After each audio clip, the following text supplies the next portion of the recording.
గతసారి మనం ఏం మాట్లాడాం గుర్తుందా? ఆత్మ అంటే మన నిజమైన స్వరూపం, అది నాశనం కాదు అని కృష్ణుడు చెప్పాడు. నిప్పు కాల్చలేదు, నీళ్లు తడపలేవు, గాలి ఆరిపోయేలా చేయలేదు అని. అవునమ్మా, అర్జునుడికి అది చాలా కష్టంగా అనిపించింది కదా. తన ముందు తన బంధువులే నిలబడ్డారు. అర్జునుడు ఏడ్చాడా నాన్న? ఏడవడం కాదు మీరా, కానీ చాలా దుఃఖంగా అనిపించింది అతనికి. చేతులు వణికాయి, మనసు చెదిరిపోయింది. కృష్ణుడు అతన్ని ఒక్కో మాటతో తేల్చుకుంటున్నాడు. ఆత్మ శాశ్వతమైనది, దాన్ని ఎవరూ నాశనం చెయ్యలేరు అని. కానీ నాన్న, అర్జునుడు అది అర్థం చేసుకున్నాడా? ఆత్మనాశనం కాదు అని తెలిసినా కూడా దుఃఖం పోతుందా? అదే కృష్ణుడు ఇప్పుడు చెప్తున్నాడు ఆరో. సరే, ఆత్మ శాశ్వతమైనది అని నమ్మినా నమ్మకపోయినా ఏ విధంగా చూసినా దుఃఖపడటానికి కారణం లేదు అని. ఆ శ్లోకాలు ఇప్పుడు చూద్దాం. అదచైనం నిత్యజాతం నిత్యం వామన్యసే మృతం తథాపిత్వం మహాబాహో నైవం శోచితుమర్హసి. కృష్ణుడు ఇక్కడ అర్జునుడికి ఒక చాలా ముఖ్యమైన మాట చెప్తున్నాడు. సరే, నువ్వు ఆత్మ శాశ్వతమైనది అని నమ్మడం లేదు అనుకో, ప్రతీది పుడుతుంది చనిపోతుంది అని నమ్ముతున్నావనుకో, అయినా సరే ఓ మహాబాహో, నువ్వు దుఃఖపడటం తగదు అని. అంటే అమ్మా, ఆత్మ శాశ్వతమైనది అని నమ్మినా నమ్మకపోయినా రెండు విధాలా దుఃఖపడకూడదు అని? అవును, కృష్ణుడు చాలా తెలివిగా చెప్తున్నాడు.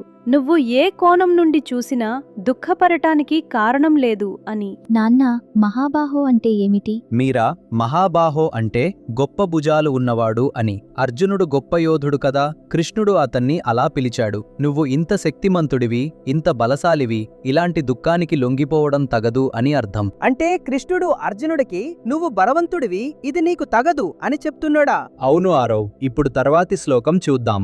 అందులో కృష్ణుడు మరింత స్పష్టంగా చెప్తాడు. జాతస్య హి ధ్రువో మృత్యుర్ధ్రువం జన్మ మృతస్య చ తస్మాద పరిహార్యేర్ధే నత్వం శోచితుమర్హసి. ఇక్కడ కృష్ణుడు చెప్తున్నాడు, పుట్టినవాడికి చావు తప్పదు, చనిపోయినవాడికి మళ్లీ జన్మ తప్పదు. ఇది మార్చలేని సత్యం, దీన్ని మార్చే అవకాశమే లేదు. అలాంటప్పుడు దాని గురించి దుఃఖపడటం ఎందుకు అని. అమ్మా, అంటే శీతాకాలం పోయి వేసవి వస్తుంది, వేసవి పోయి వర్షాకాలం వస్తుంది, అలా. అద్భుతంగా చెప్పావు మీరా. నిజంగా మీరా, ఒక్కో సీజన్ వెళ్ళిపోతుంది కదా. శీతాకాలం పోతే బాధగా అనిపిస్తుంది, కానీ వేసవిలో మళ్లీ కొత్త ఆనందాలు ఉంటాయి. ఒక్కో మార్పు తన సొంత అందాన్ని తీసుకొస్తుంది. మార్పు అనేది జీవితంలో భాగం, అది మనమం ఆపలేం. దాన్ని అంగీకరించడమే ధైర్యం. కాని నాన్న, అర్జునుడికి అది అర్థమైనా కూడా తన ముందు తన బంధువుడు నిలబడి ఉన్నారు కదా, అది చూసి మనసు పడదా? పడుతుంది ఆరవ్, అది సహజమే. కానీ కృష్ణుడు చెప్తున్నది ఏమిటంటే, మార్చలేని దాన్ని చూసి కుప్పకూలిపోవడం వల్ల ఏమీ మారదు. మనం చేయగలిగేది చెయ్యాలి, అది మన ధర్మం. మిగతాది మనం ఆపలేం. ధర్మం అంటే ఏమిటి నాన్న? ధర్మం అంటే కష్టమైనా సరే సరైనది చెయ్యడం, అది చాలా కష్టంగా అనిపించినప్పుడు కూడా. ఇప్పుడు తర్వాతి శ్లోకం చూద్దాం. ఇందులో కృష్ణుడు మరో కోణం నుండి చెప్తున్నాడు. అవ్యక్తాదీని భూతాని వ్యక్తమధ్యాని భారత అవ్యక్త నిధనాన్ ఏవ తత్ర కాపరిదేవన. కృష్ణుడు చెప్తున్నాడు, ఓ అర్జున, ప్రతి జీవి పుట్టే ముందు కనిపించడు, మధ్యలో జీవించే సమయంలో కనిపిస్తాడు, మళ్ళీ వెళ్ళిపోయాక కనిపించడు. ఇది అందరికీ వర్తిస్తుంది. అలాంటప్పుడు దుఃఖపడటం ఎందుకు అని. అమ్మా, అవ్యక్తమంటే ఏమిటి? అవ్యక్తమంటే కనిపించనిది, మనకు కనిపించనిది, మనకు తెలియనిది. పుట్టే ముందు ఏముంటుందో మనకు తెలియదు కదా, అది అవ్యక్తం. వెళ్ళిపోయాక కూడా మనకు కనిపించదు, అది అవ్యక్తమే. మధ్యలో మాత్రమే కనిపిస్తాం అంటే ఇప్పుడు మనం కనిపిస్తున్నామని? అవును మీరా, అది చాలా చక్కగా అర్థం చేసుకున్నావు. మనమిప్పుడు ఇక్కడ ఉన్నాం, ఇది మధ్యకాలం, ఇది చాలా విలువైనది. నాన్న, కానీ ఇది అర్జునుడికి ఎందుకు హెల్ప్ అవుతుంది? అతని యుద్ధంలో పోరాడాలి కదా, అది మారుతుందా ఈ మాటలతో? మంచి ప్రశ్న ఆరవ్. కృష్ణుడు అర్జునుడికి చెప్తున్నది ఏమిటంటే, నువ్వు ఇప్పుడు భయంతో దుఃఖంతో నిలబడ్డావు, ఆ దుఃఖం నిన్ను కుప్పకూల్చింది. కానీ ఈ జీవిత చక్రం అర్థమైతే నీకు ఆ భయం తగ్గుతుంది, నువ్వు చేయవలసింది స్పష్టంగా కనిపిస్తుంది అని. నిజమే, ఎవరైనా పరీక్షలో భయపడినప్పుడు ఆ భయం తగ్గితే తప్ప సరిగ్గా రాయలేరు కదా. అర్జునుడికి కూడా అంతే, దుఃఖం తగ్గితే తప్ప అతను సరిగ్గా ఆలోచించలేడు. అమ్మా, అంటే కృష్ణుడు అర్జునుడికి ధైర్యం ఇస్తున్నాడా? అవును మీరా, ధైర్యం ఇవ్వడమే, కాని బయట నుండి కాదు, లోపల నుండి. నీకు నువ్వే ఎవరో అర్థమైతే ఆ అర్థం నీకు ధైర్యమిస్తుంది అని. ఇప్పుడు చూడండి తర్వాత కృష్ణుడు ఏం చెప్తున్నాడు. దేహీ నిత్యమవధ్యోయం దేహే సర్వస్య భారత తస్మాత్ సర్వాణి భూతాని నత్వం శోచితుమర్హసి.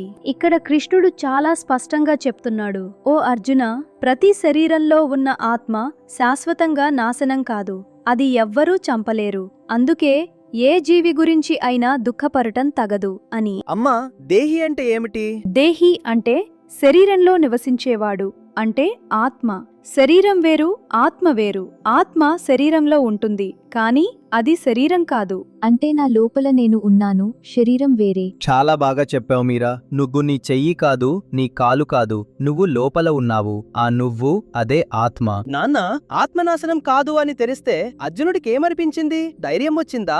అది మెల్లగా వస్తుంది ఆరవ్. కృష్ణుడు ఒక్కో మాటతో అర్జునుడి మనసులో ఉన్న భయాన్ని, గందరగోళాన్ని తీసేస్తున్నాడు. నువ్వు నిజంగా ఎవరో తెలిస్తే నువ్వు భయపడాల్సిన అవసరం లేదు అని.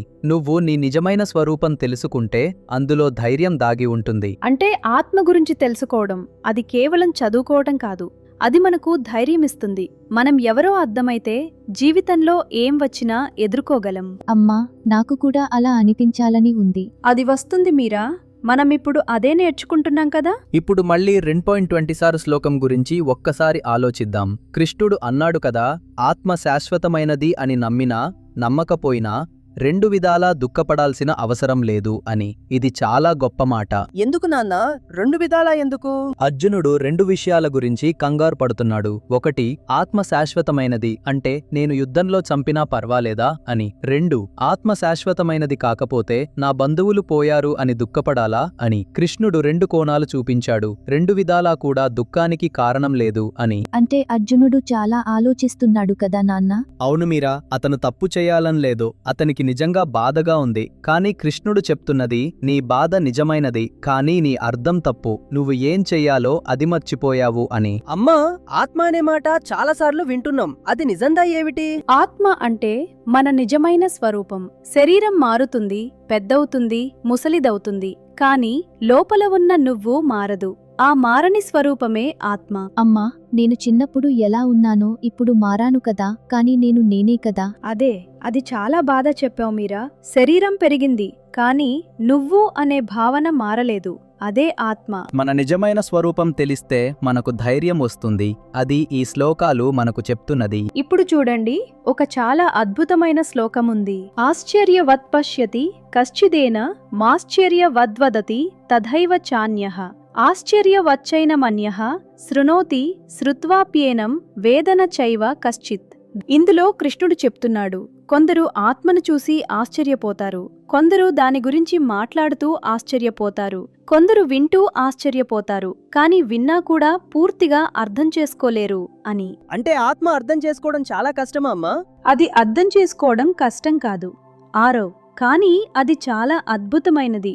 అందుకే ఎవరైనా దాని గురించి తెలుసుకున్నప్పుడు ఆశ్చర్యపోతారు. ఆశ్చర్యవత్ అంటే ఏమిటి అమ్మా? ఆశ్చర్యవత్ అంటే ఆశ్చర్యకరమైనది, వింతైనది, అద్భుతంగా అనిపించేది. ఒక్కసారి ఆలోచించు ఆరవ్, ఆకాశం ఎంత పెద్దది అని చూస్తే ఆశ్చర్యంగా అనిపిస్తుంది కదా. అలా ఆత్మ గురించి తెలుసుకున్నప్పుడు కూడా అలాంటి ఆశ్చర్యం కలుగుతుంది. కానీ నాన్న, విన్నా కూడా అర్థం కాదు అని కృష్ణుడు చెప్పాడు కదా, అది ఎందుకు?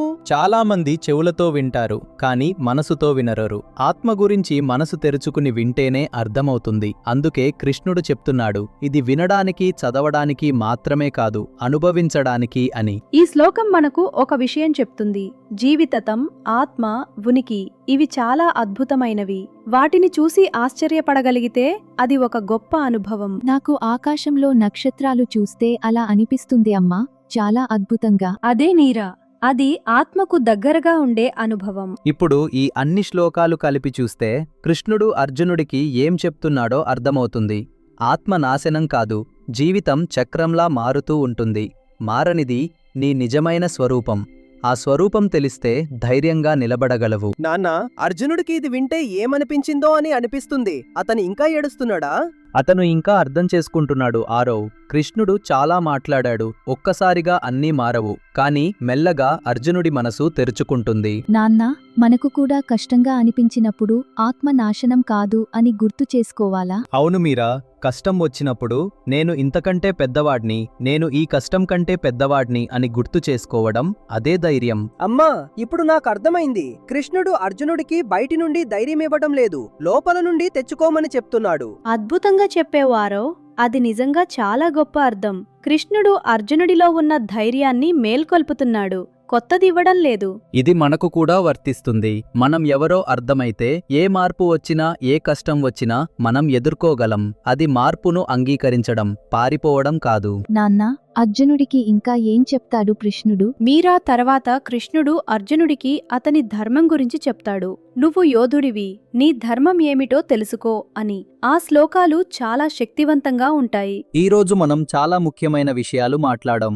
ఆత్మనాశనం కాదు, జీవితం మారుతూ ఉంటుంది, అది సహజమే. మారనిది మన నిజమైన స్వరూపం. ఆ స్వరూపం తెలిస్తే ధైర్యం దానంతట అదే వస్తుంది. నాన్నా, అర్జునుడికి కృష్ణుడింకా ఏం చెప్తాడు? అతను యుద్ధానికి సిద్ధమవుతాడా?